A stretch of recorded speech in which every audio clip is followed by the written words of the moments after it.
Mesdames et messieurs, bonjour et bienvenue à cette nouvelle édition de Midi au Caire. Amorçons notre rencontre avec cette nouvelle concernant le chef de l'État, le président Abdel Fattah el-Sisi, qui a reçu hier un appel téléphonique de la part de son homologue russe Vladimir Poutine. Le porte-parole officiel de la présidence de la République, le conseiller Ahmed Fahmi, a déclaré que l'appel a porté sur les derniers développements de la situation dans la bande de Gaza. Le président Assisi a passé en revue les efforts égyptiens susceptibles de calmer la situation et les mesures prises par l'Égypte pour fournir des aides et évacuer les ressortissants étrangers et les Palestiniens blessés. Les deux leaders sont convenus d'intensifier les efforts internationaux en faveur d'un cessez-le-feu immédiat, de permettre un accès urgent à l'aide humanitaire et de prendre les mesures nécessaires pour protéger les civils et mettre fin aux effusions de sang en vue d'une voie politique visant à résoudre le conflit sur la base d'un accord à deux États. Le porte-parole a ajouté que l'appel a abordé les moyens de renforcer les relations entre les deux pays dans un certain nombre de domaines de coopération d'intérêt commun.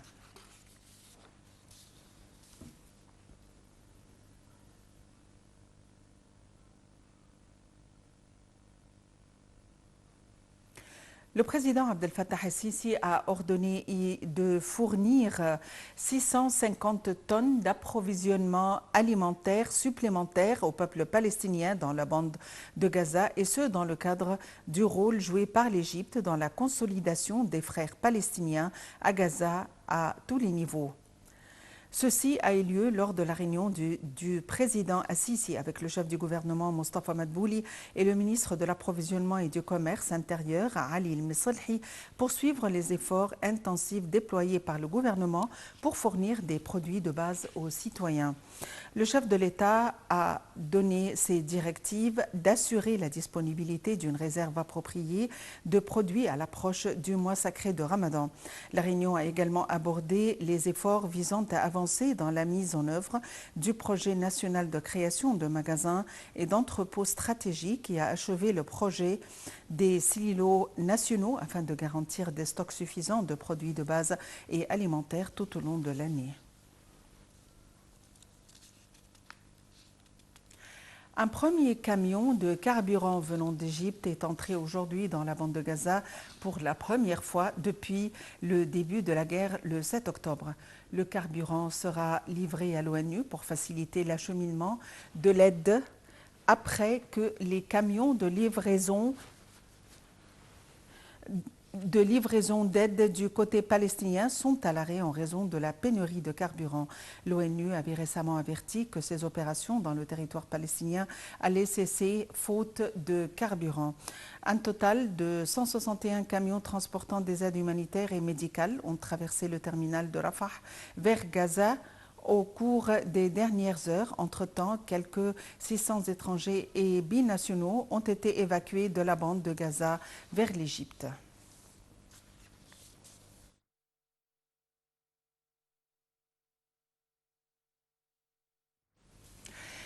Et nous avons en ligne, pour nous donner plus d'éclaircissements, Dr Ahmed El-Lessi Nassef, spécialiste de relations internationales. Dr Ahmed El-Lessi Nassef, bonjour et bienvenue avec nous. Bonjour à vous, madame. Docteur Nassef, le chef de l'État a eu des concertations avec le président russe Vladimir Poutine en vue de parvenir à un cessez-le-feu dans la bande de Gaza et en vue de permettre à davantage de corridors et de convois d'aide humanitaire à accéder le territoire gazaoui.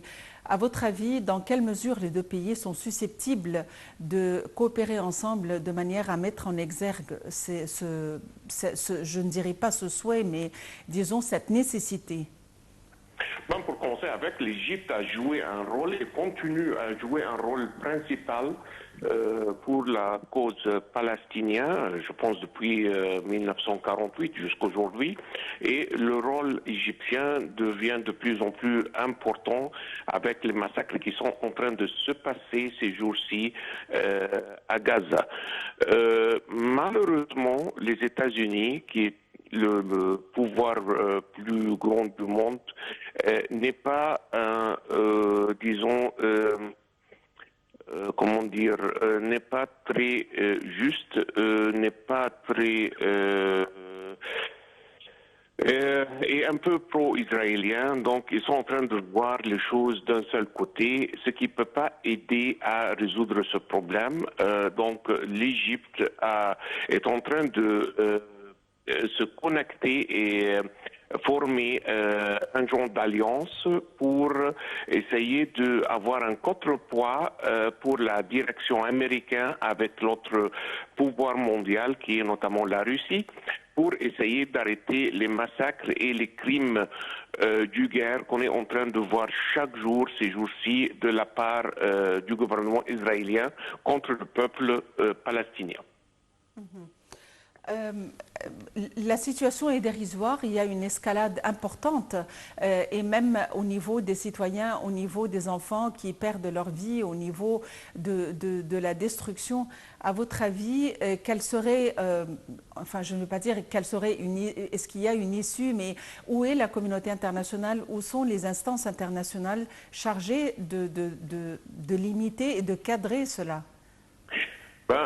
Malheureusement, la communauté internationale est tout à fait absente. Elle n'est pas en train de jouer un rôle correct, ou au moins la plupart des pays occidentaux sont en train de prendre la côté des États-Unis, qui est en support inconditionnel pour Israël. Et là, on est en train de voir des mouvements sociaux un peu partout. On a vu une manifestation à Londres, je pense à presque 300 000 personnes. On a vu des manifestations pareilles en Allemagne, à Paris, en France. Donc, apparemment, les peuples eux-mêmes ne sont pas très d'accord ou ne sont pas satisfaits de position de leur gouvernement et ça commence à changer. Moi, personnellement, je prends une position un peu différente. C'est pas question de massacre ou des atrocités qu'on est en train de voir chaque jour, mais même pour l'intérêt des Israéliens.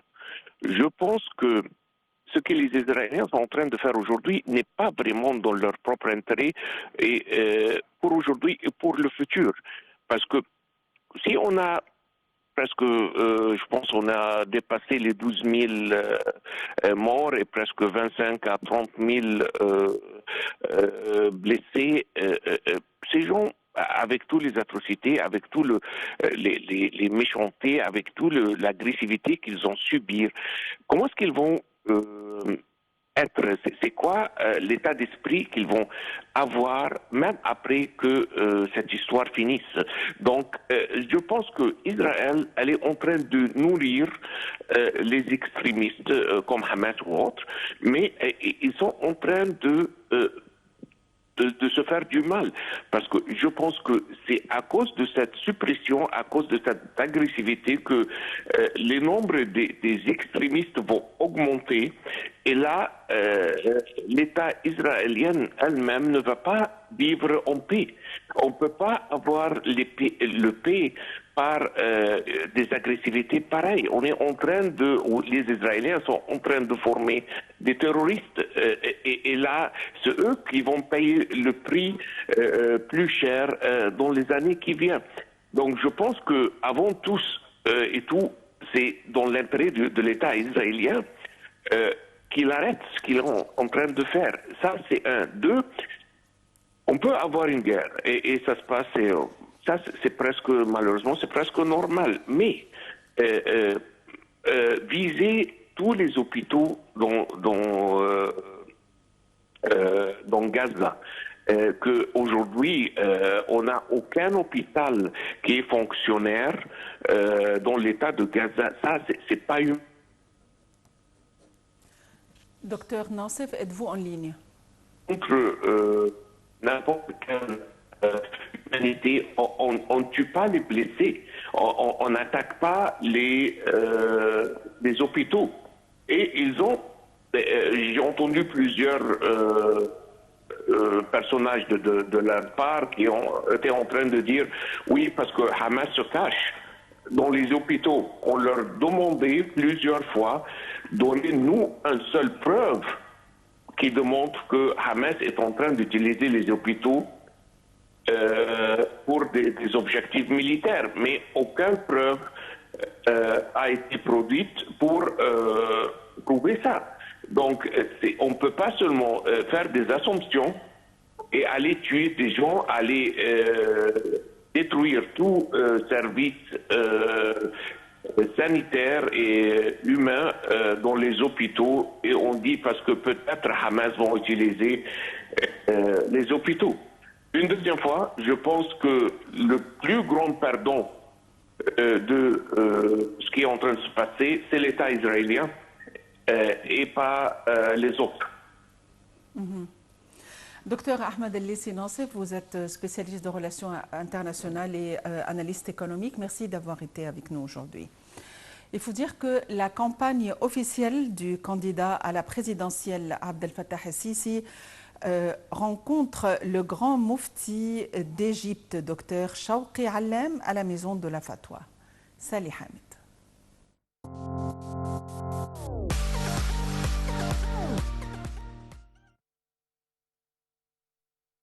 La campagne officielle du candidat présidentiel M. Abdel Fattah el-Sisi a rencontré un nombre d'Égyptiens à l'étranger par visioconférence en présence du coordinateur général de la campagne citoyen à l'étranger, M. Nasr Matar.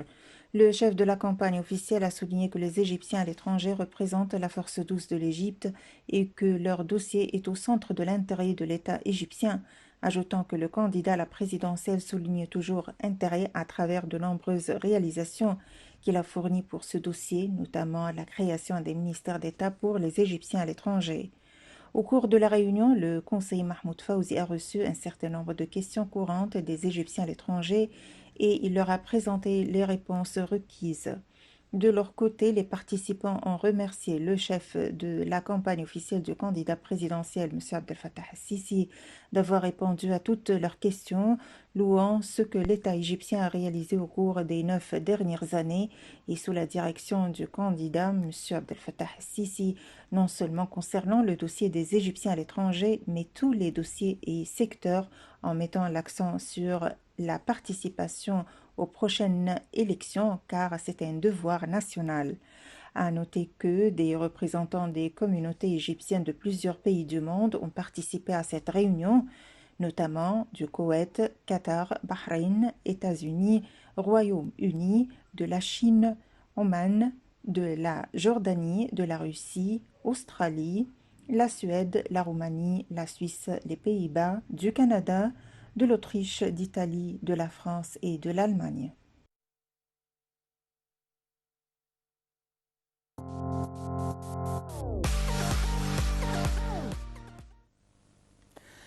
Le Premier ministre Dr Mostafa Madbouli s'est réuni avec la ministre de la Coopération internationale, Rania Al-Mashad, pour suivre les efforts visant à rencontrer les partenaires avec le groupe de la Banque mondiale au niveau des projets en cours. Le point.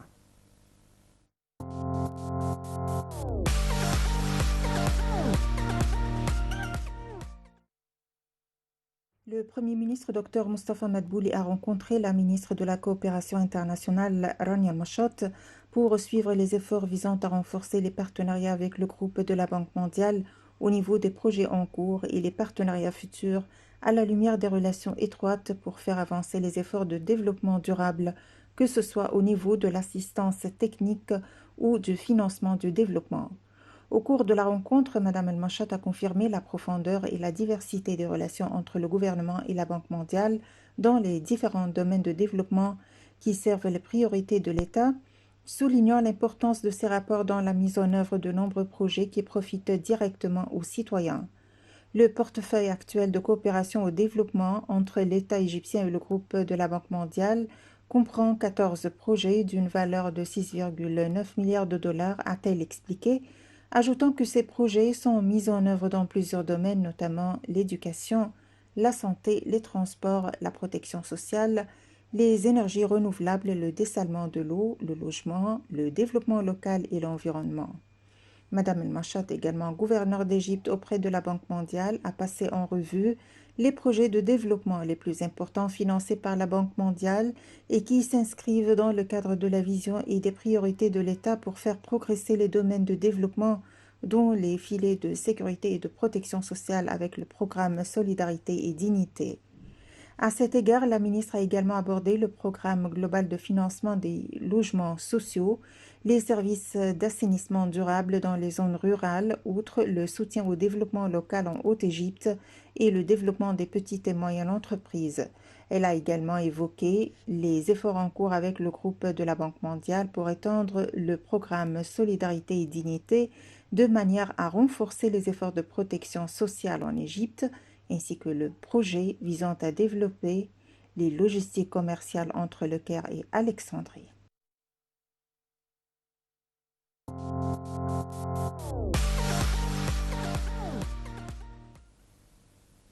Fin de cette édition quotidienne de Midi au Caire. Merci de l'avoir suivi. À la prochaine.